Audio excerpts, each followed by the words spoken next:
Too often in stories do we see the value of power, the ability to influence the space and people around you. And many writers have tried to change this. Rather than pure strength being framed as a positive trait, we often see an emphasis on strength found through hard work or the need to protect. But I think even in these instances, a certain element of true strength is lost. While strength made from perseverance or compassion is nice to see, I think there's something to be said about strength born from futility.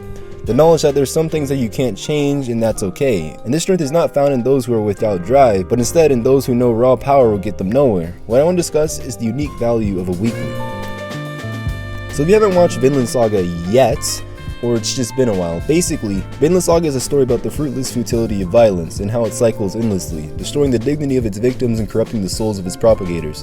Vinland Saga offers us into a window of the world of England during the Middle Ages. At that time, the people of Denmark had spread across the northern reaches of Europe by force, and many eventually settled in southern England. Years after that mass settlement, the new king, Ethelred, called for the slaughter of all Danes out of fear of them overtaking the English government. Denmark didn't like this and sent its own armies to England, all while hiring the help of Danish Vikings in the area.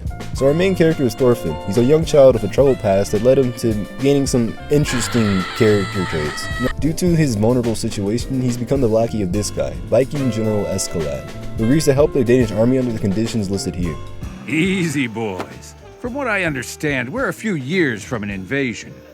And if that's the case, then I think it would be best if we were to move quickly on this. Not to mention, it won't be your men dying.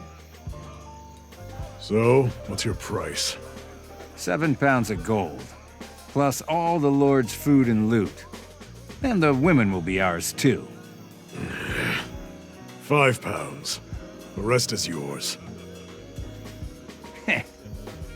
Fine, it's a deal. Anyways, that deal Escalad made had to do with this village by the coast. Essentially, the English don't have enough soldiers to patrol every village constantly, so the soldiers instead operate in groups patrolling larger areas.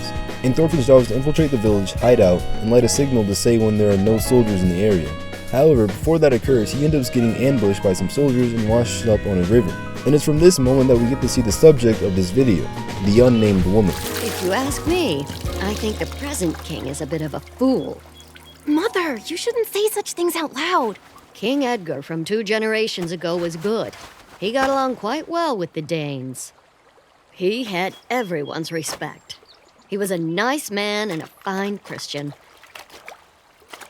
But the reigning king Ethelred has ruined everything. He suddenly began murdering all the Dane immigrants across the country. It's natural for them to be upset about such a thing. We see right from her introduction that she has strong values that she upholds. For example, despite knowing that the child she found was a Danish soldier, she still feeds and clothes him, because in her words, war is a quarrel between men, and so women and children aren't obligated to get involved. Despite knowing he was a murderer, she still combed Thorfinn's hair, as Jesus would never forgive her if she let a child die. It's really hard to read for some reason. She lied to the English soldier looking for a Danish scout because she believed murder wasn't normal for a child and that his actions couldn't be his fault. But what keeps her character interesting is that we still get to see her vices at play. I'm not one to obsess over characters needing to have some sort of intense flaw that makes them interesting or realistic, but I think harmless ulterior motives add a lot to a story's characters. Princess the Frog does as well when Tiana cooks gumbo for the neighborhood, but only because she likes cooking, or an invincible fight girl when Mikey agrees to help Andy to repay her, but also because he also wanted to travel and talk to wrestlers anyway.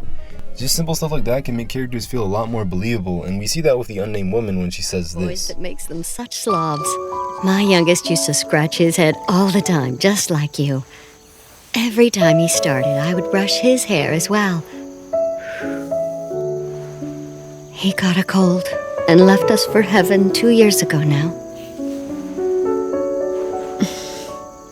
She lets it slip that she once had a son named Jean who died around the same age Thorfinn was currently.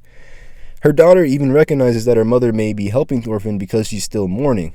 And besides, a filthy Dane can't replace John. While I do think the woman would have helped Thorfinn regardless if she was in mourning or not, I think she may have not lied to the soldier. And if she did lie, she likely would have made him leave afterward. And if she let him stay, she definitely would have tried to stop him when he picked up the burning piece of wood. But instead she didn't. And what she said to Thorfinn, it wasn't, "Get back here, you little Danish boy," but instead her son's name. John! And when we saw Thorfinn on the coast of the village, after he set the building on fire, after he killed the soldiers who went to the fire, her expression can be interpreted as mourning the fact that a child has gone down a horrible path. But I think what we saw instead was a desperate hope that had been extinguished.